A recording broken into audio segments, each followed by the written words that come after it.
रेखा गुप्ता को मुख्यमंत्री भावरे नियुक्त करिबा भाजपाको दीर्घकालीन योजनार एक अंश थिला।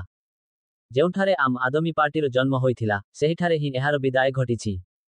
27 वर्ष परे दिल्लीर शासनरे भारतीय जनता पार्टीर पुनरागमन घटिछि एवं एहा बहुत धूमधामरे होइछि।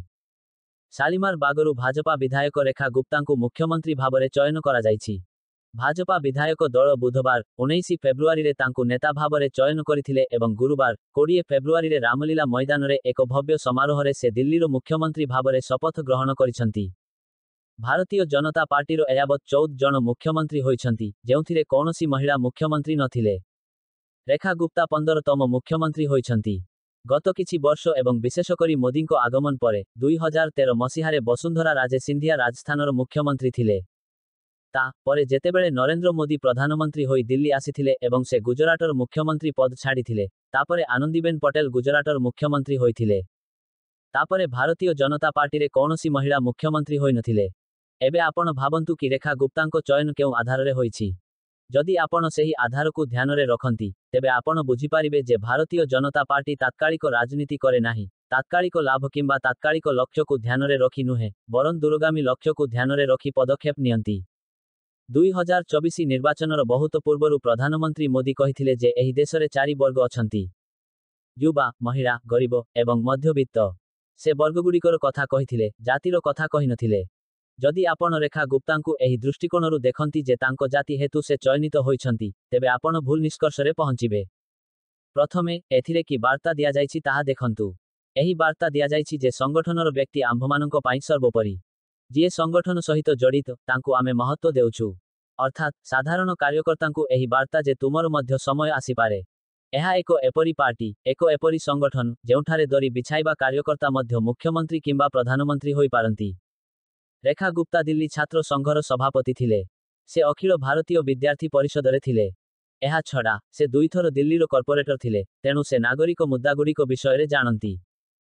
से संगठन पदवी ग्रहण कर सारिछंती। एहा छड़ा प्रधानमंत्री जेउ वर्गर कथा कहिथिले से सेथिरे मध्य सठिक भावे खाप खाइछंती। जेतेबेले 2029 रो लोकसभा निर्वाचन हेबो सेतेबेले देशरे लोकसभा एवं विधानसभारे महिलांको पाई 33% आरक्षणर नियम लागू हेबो। सेही नियम अनुजाई निर्वाचन हेबो। तेणु एबे महिलांको उपरे विशेष फोकस अछि। आपण गत किछि विधानसभा निर्वाचन देखंतु, जेउ पार्टी महिलांको समर्थन पाइछि सेही पार्टी लाभान्वित होइछि। एही महिलांको समर्थन हेतु अरविंद केजरीवाल एक समयरे अजय लागुथिले।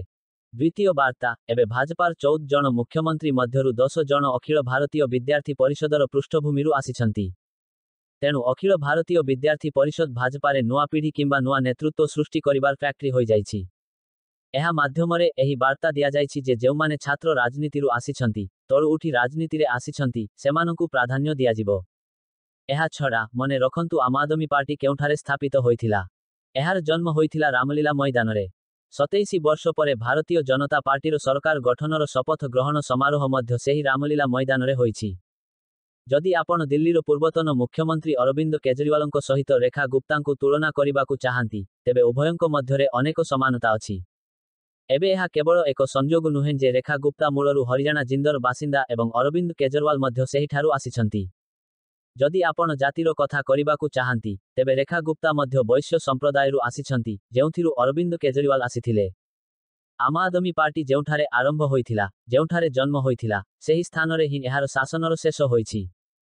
जदिओ जनता 8 फेब्रुआरी रे निजर निष्पत्ति घोषणा करि सारिथिले, किंतु एहार आनुष्ठानिक एवं सांविधानिक घोषणा भाजपा सरकार एवं मुख्यमंत्रीको शपथ ग्रहण सहित होइछि। आम आदमी पार्टी पाई रेखा गुप्तांको मुख्यमंत्री हेबा एक खराब खबर। एहा एपरी कारणरे मध्य जे जेतेबेले अरविंद केजरीवाल बाध्य होई इस्तफा देइथिले, से आतिशिंकु जणे महिलांकु मुख्यमंत्री भावरे नियुक्त करिथिले। दिल्लीर इतिहास देखंतु, 1993 मसीहारे विधानसभा गठित होइथिला। सेतेबेलरु देखागले रेखा गुप्ता हेउछंती चतुर्थ महिला मुख्यमंत्री। प्रथम महिला मुख्यमंत्री सुषमा स्वराज थिले।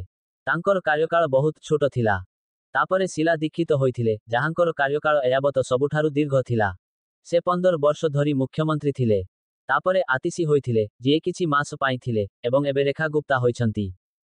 तांको माध्यमरे भाजपा एही वार्ता देबाकु चाहुंछि जे से दिल्ली रे दीर्घ समय पाई शासन करिबाकु चाहुंछंती। एहा तो गोटिए कथा हेला। द्वितीय कथा अधिक गुरुत्वपूर्ण जे तांकु दिल्ली रे मुख्यमंत्री भावरे चयन करिबा पछरे भाजपार चैलेंज कोन। ଭାଜପାର ସାମ୍ନାରେ ସାମାଜିକ ସନ୍ତୁଳନର ଚ୍ୟାଲେଞ୍ଜ ନଥିଲା। ନିର୍ବାଚନ ପର୍ଯ୍ୟନ୍ତ ସେ ସମସ୍ୟା କିମ୍ବା ଚ୍ୟାଲେଞ୍ଜ ଥିଲା। ଏବେ ଏକମାତ୍ର ଚ୍ୟାଲେଞ୍ଜ ହେଉଛି ଶାସନ। ଅରବିନ୍ଦ କେଜରିୱାଲଙ୍କ ସରକାର ଚାଲିଗଲା ପରେ ସେଠାରେ ଅନେକ ମୁଦ୍ଦା ଥିଲା, କିନ୍ତୁ ସବୁଠାରୁ ବଡ଼ ମୁଦ୍ଦା ଥିଲା ଶାସନ। ଯେଉଁ ପ୍ରକାରେ ସେ ଦୁର୍ନୀତି କରିଥିଲେ, ଘୋଟାଲା କରିଥିଲେ, ଜନତାର ଆବଶ୍ୟକତାକୁ ଅବହେଳା କରିଥିଲେ, ସିଭିକ୍ ଇସ୍ୟୁ, ରାସ୍ତା, ନାଳୀ, ଶିକ୍ଷା, ସ୍ୱାସ୍ଥ୍ୟ, ଏହି ସବୁ ମୁଦ୍ଦାକୁ ଯେଉଁ ପ୍ରକାରେ ଅବହେଳା କରିଥିଲେ। ସରକାରୀ ଟଙ୍କା ଖର୍ଚ୍ଚ କରି ବିଜ୍ଞାପନ ଦେଇ ଏପରି ପ୍ରଚାର କରିଥିଲେ ଯେପରି ଦିଲ୍ଲୀରେ କୌଣସି ସମସ୍ୟା ନାହିଁ। 10 ବର୍ଷରେ ଅରବିନ୍ଦ କେଜରିୱାଲଙ୍କ ଶାସନରେ ଯାହା ଘଟିଛି, ସେ ସବୁ ପୋଲ ଲୋକଙ୍କ ସାମ୍ନାରେ ଧୀରେ ଧୀରେ ଖୋଲିଗଲା। ଦିଲ୍ଲୀର ଜନତା ତାଙ୍କୁ ଭୁଲ ସୁଧାରିବା ପାଇଁ ବହୁତ ଦୀର୍ଘ ସମୟ ଦେଇଥିଲେ। କିନ୍ତୁ ଅରବିନ୍ଦ କେଜରିୱାଲ ବିଧାନସଭାରେ ଘୋଷଣା କରିଥିଲେ ଆମେ ଦିଲ୍ଲୀର ମାଲିକ। ତାପରେ ଜନତା କହିଲେ ଯେ ଭୁଲ ଧାରଣାରେ ନ ରୁହ, ଗଣତନ୍ତ୍ରରେ ଦିଲ୍ଲୀର ମାଲିକ କିମ୍ବା କୌଣସି ରାଜ୍ୟର କି ଦେଶର ମାଲିକ ଜନତା ହିଁ ହୁଅନ୍ତି। ଜନତା ଦେଖାଇଦେଲେ ଯେ ଅରବିନ୍ଦ କେଜରିୱାଲଙ୍କ ସ୍ଥାନ କ'ଣ। ନା କେବଳ ସରକାର ହଟାଇଦେଲେ, ବରଂ ଅରବିନ୍ଦ କେଜରିୱାଲଙ୍କୁ ବିଧାୟକ ମଧ୍ୟ ରହିବାକୁ ଦେଲେ ନାହିଁ। ଏହା ହୁଏ ଜନତାର ଉତ୍ତର। ଯେତେବେଳେ ଆପଣ ଜନତାର ଶକ୍ତିକୁ ଚ୍ୟାଲେଞ୍ଜ କରନ୍ତି, ସେତେବେଳେ ଏପରି ଉତ୍ତର ମିଳେ। ଯେତେବେଳେ ଆପଣଙ୍କ ଅହଙ୍କାରର ସ୍ତର ଏତେ ଉଚ୍ଚ ହୋଇଯାଏ ଯେ ଅନ୍ୟ ସମସ୍ତେ ଆପଣଙ୍କୁ ବାମନ ଲାଗନ୍ତି, ସେତେବେଳେ ଜନତା ନିଷ୍ପତ୍ତି ନିଅନ୍ତି ଯେ ଏବେ ଏହି ବ୍ୟକ୍ତିଙ୍କୁ ବାମନ କରିଦେବା। ଅରବିନ୍ଦ କେଜରିୱାଲ ବ୍ୟକ୍ତିତ୍ୱର ଦୃଷ୍ଟିରୁ ପୂର୍ବରୁ ବାମନ ଥିଲେ, ଜନତା ତାଙ୍କୁ ବିଧାନସଭାରେ ମଧ୍ୟ ବାମନ କରିଦେଲେ। ଅରବିନ୍ଦ କେଜରିୱାଲଙ୍କୁ ଯେଉଁମାନେ ନେତା ଭାବରେ ଗଢ଼ିଥିଲେ, ସେ ସମସ୍ତଙ୍କୁ ଗୋଟିଏ ଗୋଟିଏ କରି ବାହାର ରାସ୍ତା ଦେଖାଇଦେଲେ। ଏହି ପ୍ରକାର ପ୍ରତାରଣାର ରାଜନୀତି ବହୁତ ଦିନ ଚାଲିନଥାଏ।